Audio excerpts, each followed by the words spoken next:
January 23, 1943, Washington, District of Columbia. The Government Printing Office, Technical Documentation Division, 3rd floor. Meredith Hartwick sat at her desk staring at two identical volumes of the War Department's official chronicle. __quote _0__. Identical bindings, identical publication dates, identical everything. Except, on page 127 of one volume, there were 17 lines of text. In the other, 15. Two paragraphs had simply vanished. Not crossed out, not redacted with black ink, not torn away. Gone as though they had never existed. Meredith opened both volumes side by side and laid her ruler across the pages. Her hands trembled. She had worked as a copy editor and fact-checker for 11 years and knew this was impossible. Text in an already published government document could not simply change. But it had changed. And this was only the beginning. 3 months later, Meredith would understand she had stumbled onto a mechanism that rewrote history retroactively. A mechanism that erased people not just from books, but from reality itself. And when she tried to stop it, she would discover that she herself had already begun to disappear. To understand how Meredith reached this discovery, we must go back 3 weeks, to that cold January morning when it all started with routine work. The Government Printing Office occupied a massive complex on North Capitol Street, a sprawling bureaucratic fortress that churned out everything from congressional records to military field manuals. The Technical Documentation Division handled sensitive wartime publications, after-action reports, intelligence summaries, strategic assessments. The work required security clearances, discretion, and an eye for details so precise it bordered on obsessive. Meredith's office was a cramped room she shared with 2 other editors on the 3rd floor, overlooking an interior courtyard where pigeons roosted on limestone ledges. 3 desks, 3 filing cabinets, 1 window that never opened properly. The room always smelled of cigarette smoke and mimeograph fluid. Meredith Hartwick was 34 years old. She stood 5'3" in shoes, with a lean build and angular features that gave her a severe appearance she had never quite managed to soften. Her dark blonde hair, showing premature streaks of gray, was always pinned back in a tight roll at the nape of her neck. She wore the same rotation of 3 outfits: dark skirts, white blouses, a gray cardigan she had owned since college. Her fingers were permanently stained with red pencil lead and India ink from marking corrections. Those stains never washed out completely, became part of her professional identity. She had been a copy editor since 1932, starting at a small academic press in Philadelphia before moving to Washington in '37. She had worked through the Depression, through the transition to war, through everything.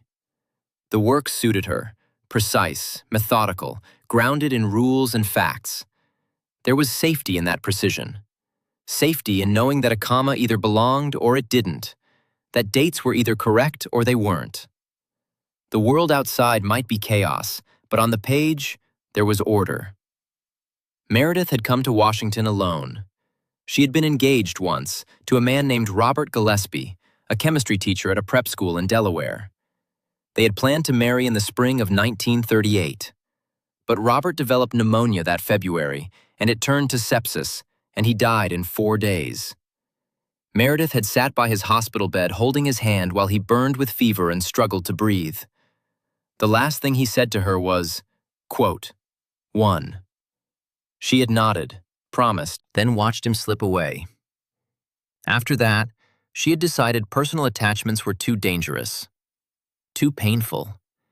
She threw herself into her work instead, moved to Washington, took the government job, found a boarding house on Q Street Northwest where she rented a small room with a hot plate and a desk. Her life became a routine of work and solitude. She ate most meals alone, spent evenings reading or listening to the radio, went to bed early. On Sundays, she attended services at the Episcopal Church on Connecticut Avenue, more out of habit than faith, sitting in the back pew and leaving before anyone could speak to her. She had no close friends, no family in Washington. Her parents had died in a car accident in 1940. Her only brother was fighting somewhere in North Africa with Patton's Second Corps. She wrote him letters every week, though she rarely received replies. She existed in a kind of careful isolation, insulated from emotional risk. The other two editors in her office were Vernon Kowalczyk, a nervous man in his 50s who had worked for the government since the Hoover administration, and Estelle Pritchard, a brisk widow in her 40s whose husband had been killed at Pearl Harbor. Vernon chain-smoked and muttered to himself while he worked. Estelle brought her lunch in a paper bag every day and ate it silently at her desk, never joining the other women who gathered in the break room. January 2nd, 1943 started like any other day. Meredith arrived at the office at 8:30, hung her coat on the hook, rolled up her sleeves, and sat down at her desk. A stack of page proofs waited for her. A new printing of the War Department's Pacific Campaign Chronicle, updating the record of naval operations in the Coral Sea and Midway. This was standard work. The War Department published these chronicles regularly, updating them as more information became available, and as military censorship allowed certain details to be released. Meredith's job was to fact-check every date, every name, every statistic, cross-referencing against source documents and official reports. She also checked for consistency with previous editions, making sure new information didn't contradict what had already been published. She picked up her red pencil and began reading, line by line, paragraph by paragraph. Her eye caught errors automatically, a misspelled ship name, a transposed date, an incorrect rank. She marked them, moved on. By late morning, she had reached the section on command structure and strategic decision-making in the Coral Sea engagement. The text was familiar. She had edited an earlier version of this same chapter 6 months ago. She remembered most of it. But something felt wrong. She couldn't identify it immediately, just a sense of wrongness. The text had changed. Not the facts, but the emphasis? The framing? She stood, walked to the filing cabinet where previous editions were kept, and pulled out the June 1942 printing. Brought it back to her desk, laid both volumes side by side. Page 127. In the June edition, the paragraph ran 17 lines. In the new January edition, 15 lines. She began comparing them word by word. The June edition read, "Strategic coordination of the Coral Sea engagement was overseen by Admiral Chester Nimitz from Pearl Harbor headquarters. Tactical command fell to Rear Admiral Frank Jack Fletcher aboard USS Yorktown. Critical intelligence support was provided by the Special Intelligence Unit under Commander Joseph Rochefort, whose cryptanalysis team had broken Japanese naval codes. Additional operational planning involved Lieutenant Commander Edwin Layton and Commander Jasper Holmes of the intelligence staff." In the January edition, the last two sentences had disappeared. The text now ended with Fletcher's name. Rochefort, Layton, Holmes, gone. Vanished as though they had never existed. Meredith removed her glasses, cleaned them with a handkerchief, put them back on. Read it again. No mistake. 2 sentences missing. But the text read smoothly, showed no signs of editing or deletion. It looked complete, intentional. She turned to the page proof she had been checking. The new text matched the January edition. No mention of Rochefort or the others. So the change had been made deliberately at the editorial level. But why hadn't anyone told the fact-checkers? Normally, when substantial revisions were made, the senior editor sent around a memo explaining what had been cut and why. There had been no memo. Meredith stood and walked down the hall to the senior editor's office. Wendell Holbrook had been senior editor of the Technical Documentation Division since 1939. He was a thin, gray man of about 60, with wire-rimmed glasses and the permanent stoop of someone who had spent his entire life bent over manuscripts. His office was larger than the shared workspace, with actual windows and a private door. The walls were covered with organizational charts and production schedules. His desk was buried under stacks of galleys and page proofs. Meredith knocked. She entered, carrying both volumes. Holbrook looked up from his work. His face showed nothing. Meredith placed the books on his desk, opened to the relevant page. He glanced at them, nodded. Quote 6. Quote 7. Holbrook removed his glasses and rubbed the bridge of his nose in a gesture of immense weariness. Quote 8. Quote, Meredith felt something constrict in her chest. She recognized that tone. The tone that meant, this conversation is over. Further questions are unwelcome. Quote 9. Quote, she said quietly. Quote 10. Quote, she gathered the books and left. Her hands were shaking. Her throat felt tight. Back at her desk, she tried to focus on the proofs in front of her, but her concentration had splintered. 2 sentences, 3 names. Rochefort, Leighton, Holmes. Why specifically them? She knew vaguely that all 3 were intelligence officers involved in code breaking. Had something happened? Had they been reassigned? Disgraced? But even if they had been removed from their positions, why erase them from the historical record? They had been there. They had done the work. The history was accurate. Unless someone wanted it to be inaccurate. She set aside the proofs and opened both volumes again. Started comparing them page by page. Slowly, methodically, line by line. By the end of the workday, she had found 7 more discrepancies. On page 203, a reference to civilian cryptanalyst Agnes Meyer Driscoll had been removed from a section on pre-war code-breaking efforts. On page 312, 2 paragraphs about the Niihau incident, where a Japanese pilot who crashed in Hawaii had received help from local residents of Japanese descent, had been reduced to a single neutral sentence that omitted those details.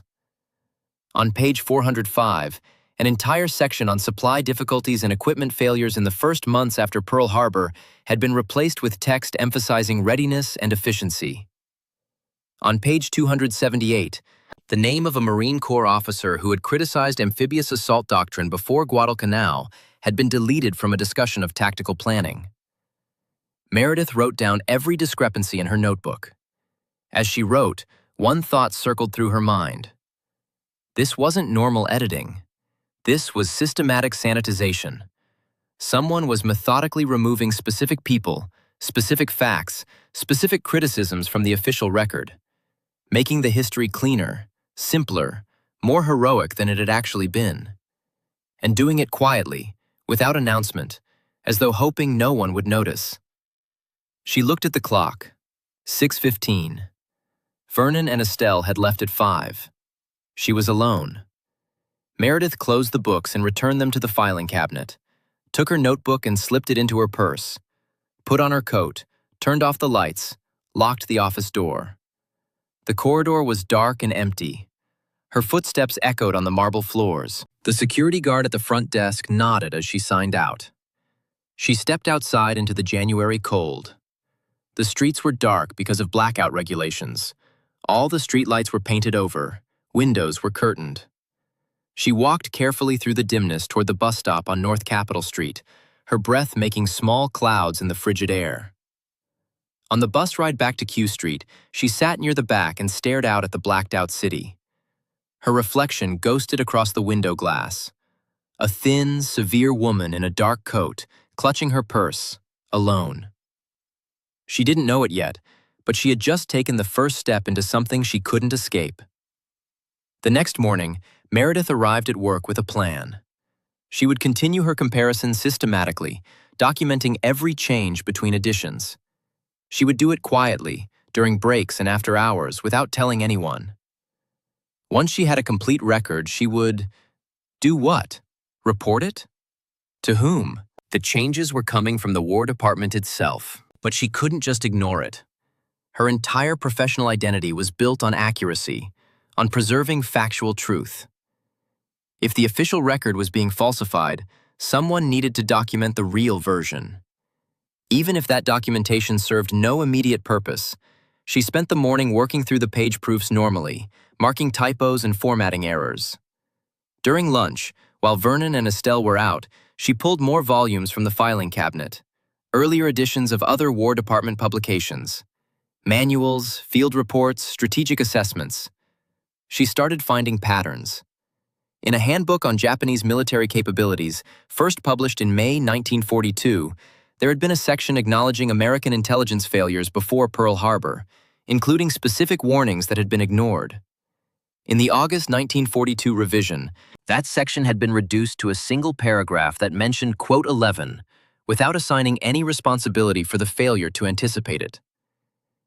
In an assessment of defensive preparations in the Philippines, a critical analysis of General MacArthur's tactical decisions had been softened considerably between the March and July 1942 editions, removing specific criticisms and adding language about the impossible strategic position that excused questionable choices.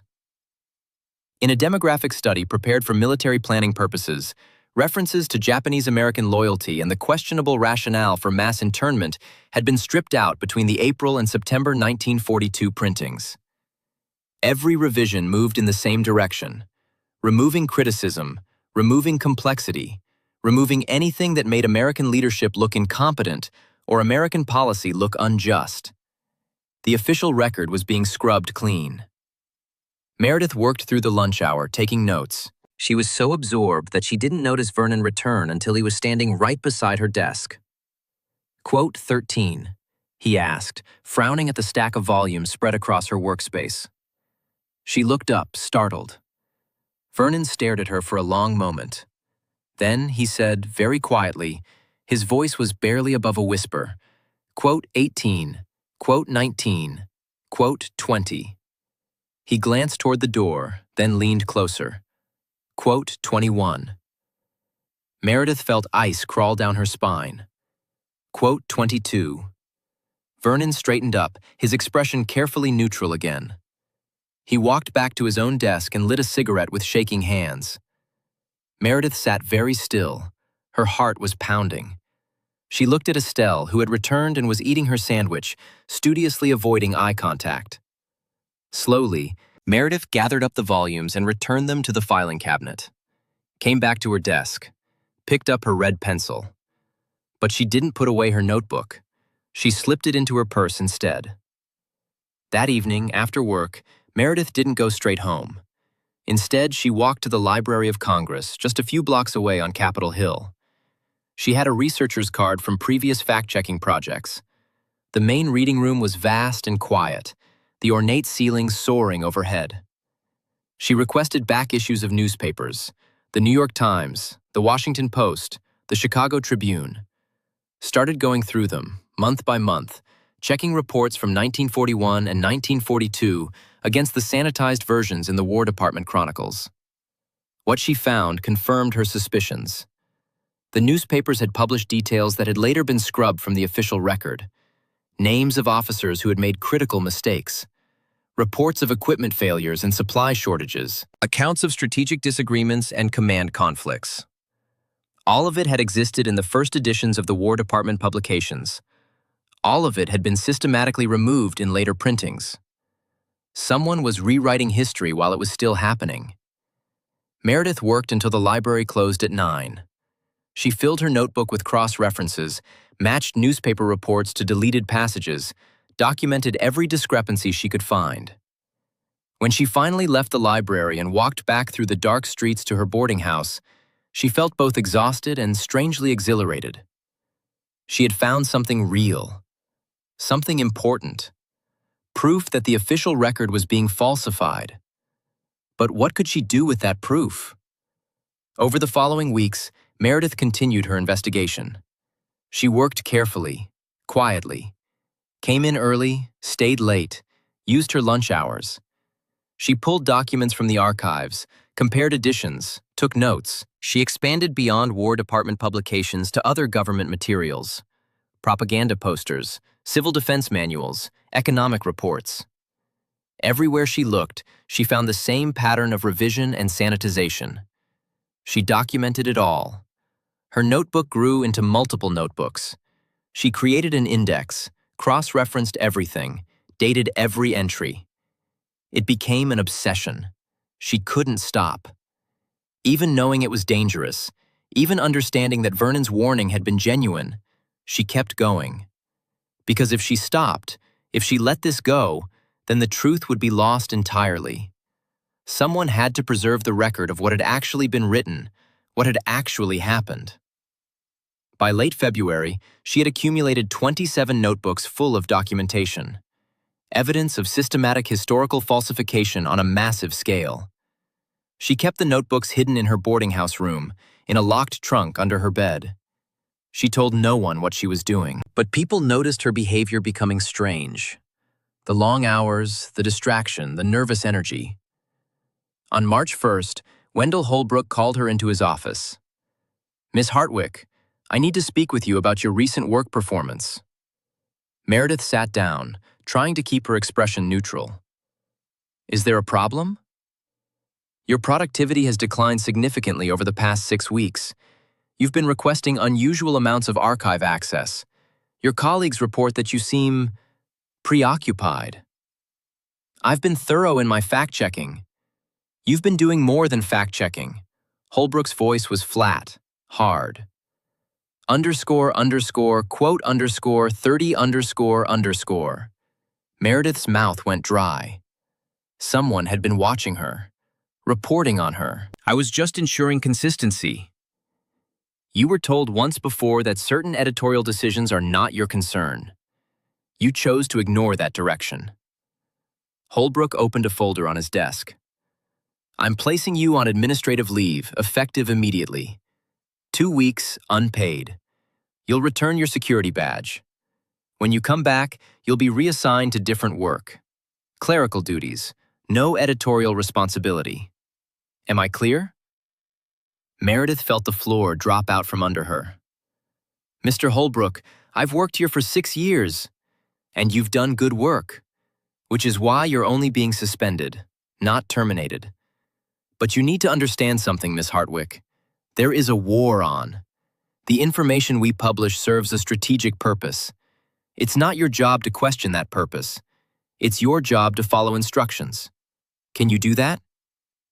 She wanted to argue, wanted to demand to know why the truth was being systematically erased, wanted to tell him that his strategic purpose was just bureaucratic cowardice dressed up in patriotic language. But she looked at his face and saw nothing there but tired resignation. He was just following orders. Just like Vernon, just like Estelle, just like everyone. Keeping their heads down, doing what they were told, not asking questions. And she understood that if she pushed this, she would lose more than her job. "Yes," she said quietly. "I can do that." "Good.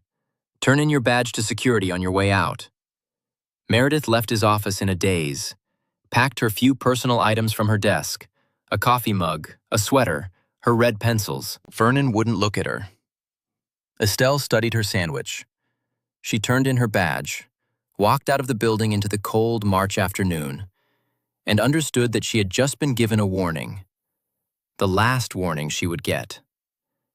But instead of frightening her into compliance, it made her more determined. That evening, she began making copies of her notebooks. She worked methodically, transcribing everything in her careful handwriting, creating duplicate sets of all 27 notebooks. It took her a week, working every evening until her hand cramped and her eyes burned. When she finished, she had 2 complete copies of her documentation. She kept one set in the trunk under her bed. The other she needed to hide somewhere safe. Somewhere they wouldn't think to look. She remembered the Library of Congress, that vast building with its millions of books, its endless stacks, its labyrinthine storage areas. On March 15th, Meredith went to the library. She had brought the duplicate notebooks in her shoulder bag. She went to the economics section in the basement stacks, an area she knew was rarely visited. Found a dusty volume from 1928, something called Industrial Coordination in Planned Economies. The kind of book no one would request for years, if ever. She opened it, carefully removed the pages from her notebooks, folded them, and tucked them inside the book's pages. Then, she put the book back on the shelf, in the furthest corner of the basement, 4th shelf from the floor. Her insurance policy, her evidence, hidden in plain sight. If anything happened to her, if they came for her, at least the truth would survive somewhere. The 2 weeks of suspension passed slowly. Meredith stayed in her boarding house room, reading, listening to the radio, trying not to think about what would happen when she returned to work. The other boarders asked her if she was ill. She said yes, just a bad cold. On March 29th, she was supposed to return to the government printing office. She woke early, dressed, made coffee on her hot plate, sat at her desk looking at the last notebook she had kept, the one she hadn't copied, the one that contained her most recent observations. She made a decision. She wasn't going back. If she went back, they would reassign her to mindless clerical work, watch her constantly, make sure she never had access to sensitive documents again. She would be neutered, contained, rendered harmless. Or she could disappear.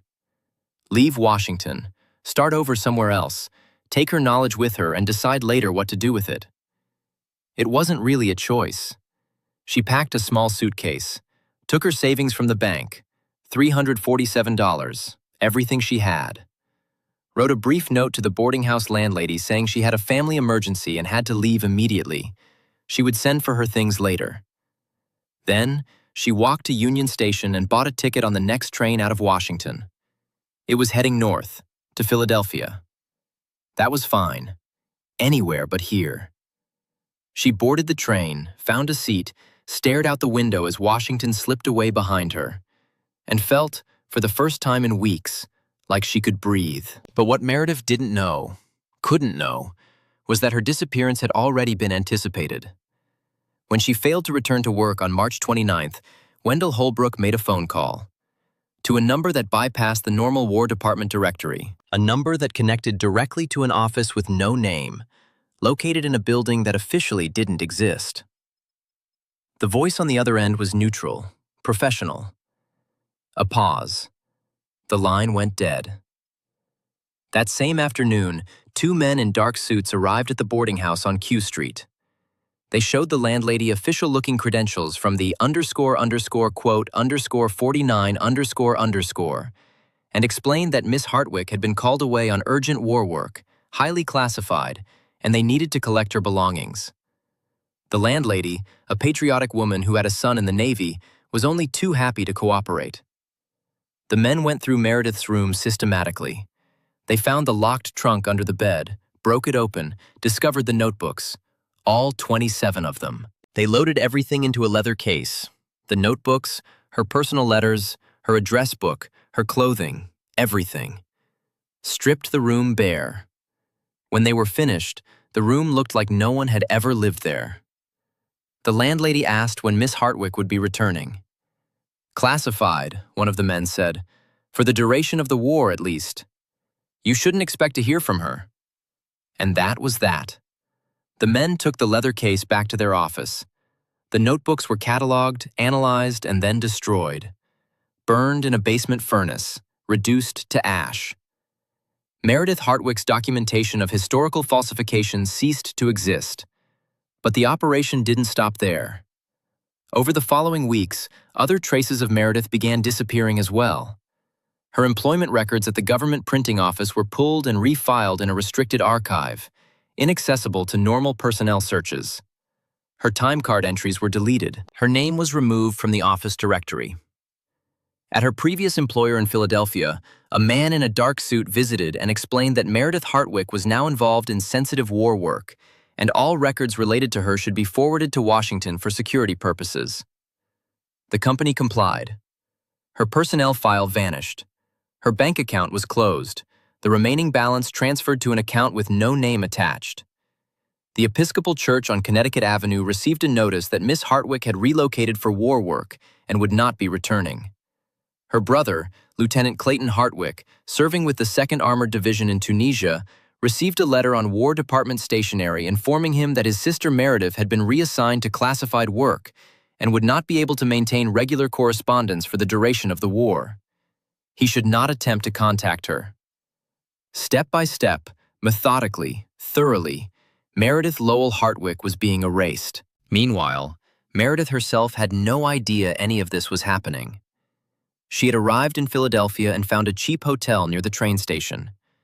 She spent a week there, trying to figure out what to do next. She had some money, but not enough to last more than a few months. She needed work. But she couldn't use her real name, couldn't provide references, couldn't risk anyone in Washington finding out where she was. She answered an advertisement for a filing clerk position at a textile factory in Kensington. Used the name Mary Lowell, her middle name and mother's maiden name. Said she was a widow from Baltimore, no family, just looking for steady work. They hired her without asking too many questions. Wartime labor shortages made employers less particular.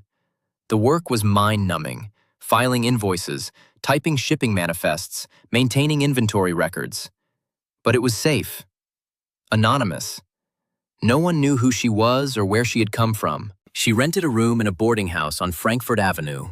Small, shabby, but cheap. She kept to herself, spoke to no one, ate alone, worked her shifts, and tried not to think about the notebook she had hidden in the Library of Congress. Weeks passed. Then months. By summer, Meredith had started to relax slightly. No one had come looking for her.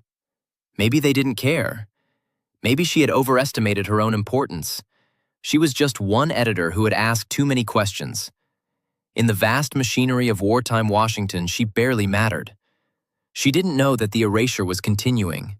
In July, a fire broke out at the boarding house on Q Street in Washington. It started in the basement and spread rapidly, gutting the first 2 floors before firefighters could contain it. The building was evacuated. No one was hurt. The official report attributed the fire to faulty electrical wiring. The landlady, when interviewed by investigators, couldn't remember how many tenants had lived there. She thought perhaps 8 or 9. She had lost all her records in the fire, including her ledger of room rentals and tenant names. When asked specifically about room 4C, she looked confused. Quote, 52, quote, she said, quote, 53, quote. The investigator didn't press the matter. By August, Meredith's name had been removed from every Washington directory, every professional roster, every membership list. People who had worked with her for years, when asked, would say vaguely, quote, 54. Her supervisor, Wendell Holbrook, if asked about her, would say, quote, 55. Vernon Kowalczyk, the nervous editor who had warned her, would chain smoke and stare at his desk and say nothing. It was as though Meredith Lowell Hartwick had never existed, and, in a sense, she hadn't. Because the person living in Philadelphia under the name Mary Lowell, filing invoices at a textile factory, that person had no history, no connections, no identity beyond the one she had invented. She was a ghost, haunting a life that wasn't hers. By September 1943, Meredith understood something had gone wrong. She tried to call her brother's unit, using a number from an old letter.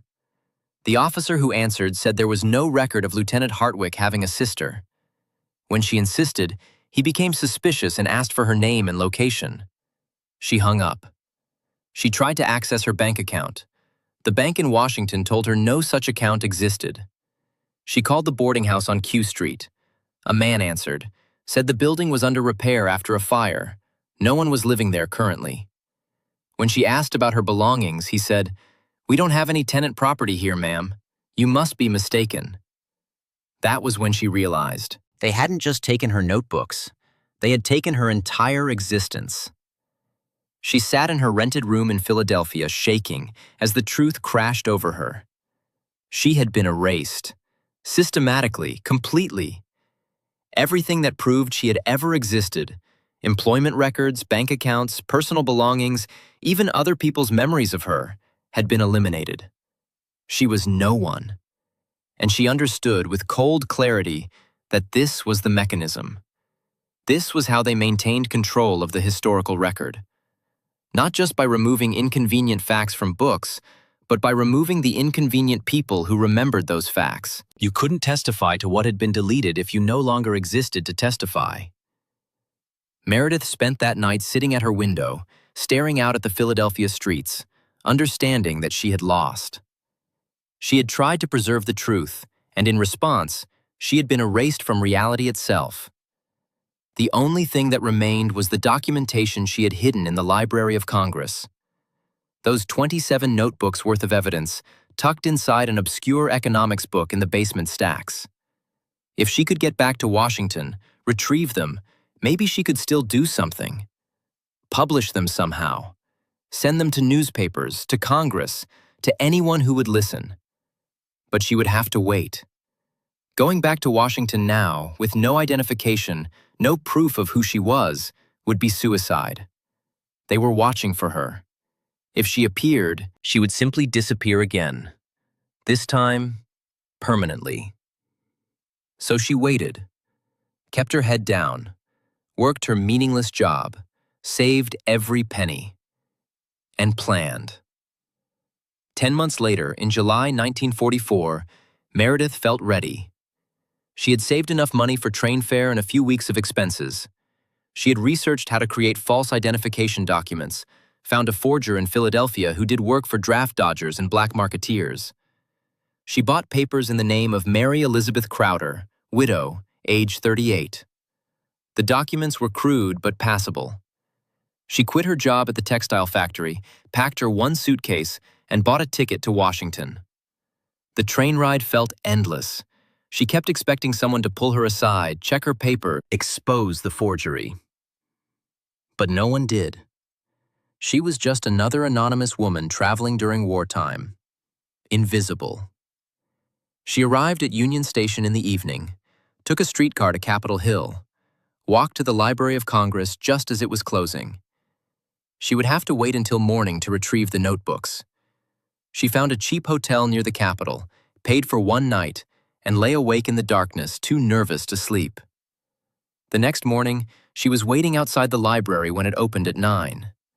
She went directly to the basement stacks, to the economics section, to the exact spot where she had hidden the book 18 months ago. Fourth shelf from the floor, Industrial Coordination in Planned Economies. She reached for it. The book was gone. Meredith felt ice flood through her chest. She checked the surrounding shelves, pulled out other books, looked behind them, checked the shelf above, the shelf below. Nothing. The book had been removed. She staggered to a reading table and sat down, her legs suddenly unable to support her. Her breathing came in shallow gasps. They had found it. Somehow, they had found her hiding place and removed the evidence. Or, no. No, it might just be coincidence. Books got reshelved, reorganized, sent to different departments. She needed to check the card catalog. She went to the main reading room, found the catalog, looked up the book by title. The card was there, showed the call number. But when she went to the circulation desk and asked a librarian to retrieve it from storage, the librarian came back 15 minutes later looking puzzled. Quote, 57, quote, 58. Meredith's voice came out as a whisper. I'm afraid so. Is there something specific you needed from that book? Perhaps we have a more recent text on the same subject. Meredith shook her head mutely, turned and walked away. Outside, she stood on the library steps in the July heat, feeling reality tilt and spin around her. They had found it. They had known. Somehow, they had known exactly where she had hidden the evidence, and they had destroyed it. Or maybe it really was just coincidence. Maybe the book had been discarded in a routine purge, and the notebooks had simply been thrown away by some clerk who never even looked at them. It didn't matter. Either way, the result was the same. The evidence was gone. Her documentation was gone. The only proof that history was being systematically falsified had been erased. Just like she had been erased. Meredith walked away from the library in a daze. She had nowhere to go, no plan, no purpose. The thing she had risked everything to preserve no longer existed. She wandered the Washington streets for hours, eventually found herself at a diner on Pennsylvania Avenue, ordered coffee she couldn't afford, sat in a booth staring at nothing. She had lost. The machine had won. And no one would ever know. But what Meredith didn't realize, couldn't realize, was that she had been wrong about one thing. The book hadn't been destroyed. It had been found, yes, but not by the people who were erasing her. It had been found by someone else entirely. In November 1943, A young library assistant named Dorothy Kemper had been assigned to go through the economic stacks and identify books for deaccessioning. She was 19 years old, fresh out of secretarial school, and this was her first real job. She pulled books methodically from the shelves, checking their copyright dates and circulation records. Anything published before 1930 that hadn't been checked out in 5 years was marked for removal. When she got to Industrial Coordination in Planned Economies, she opened it to check the date stamp on the inside cover, and found the folded pages tucked inside. She pulled them out, curious, started reading. What she found made her blood run cold. 27 notebooks worth of documentation, meticulously transcribed, showing systematic falsification of War Department historical records. Specific examples: dates, page numbers, names of people who had been erased. Dorothy sat on the floor of the stacks and read every page. When she finished, she understood 2 things very clearly. First, whoever had compiled this documentation had been trying to preserve the truth. Second, hiding it in this particular book meant they believed they were in danger. Dorothy had no political sophistication, no connection to government work, no understanding of what this all meant in a larger sense. But she understood, instinctively, that what she held was important and dangerous. She could report it to her supervisor, turn it in, let someone in authority decide what to do with it. But something stopped her.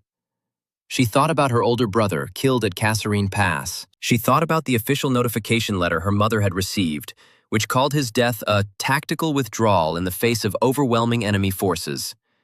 Bureaucratic language that meant her brother and his unit had been slaughtered because of incompetent planning. She thought about how the newspapers never mentioned the failures, only the victories. How every setback was spun into heroism, every mistake buried under euphemism.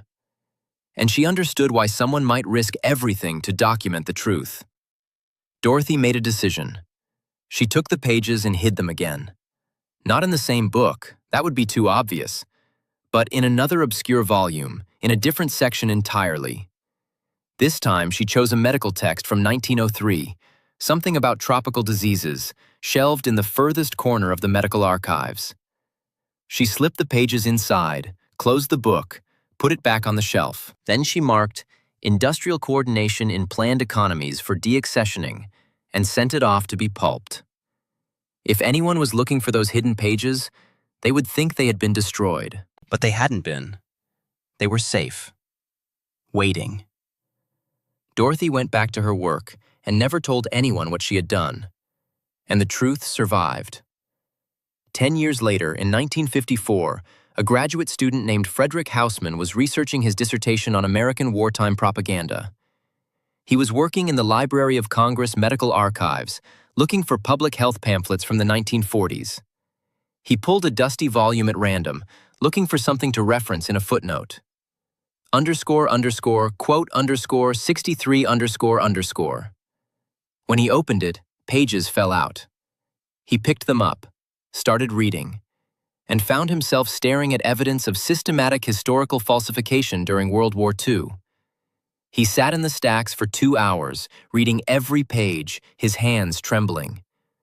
At the top of the first page, in small, precise handwriting, was written __quote _64 __.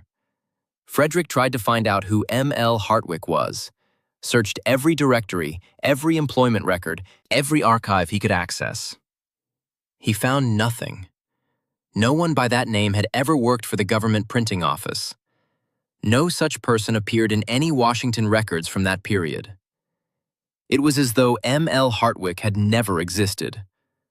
But the documentation existed. Page after page of careful evidence showing how history had been rewritten, how inconvenient facts had been erased, how the official narrative had been sanitized.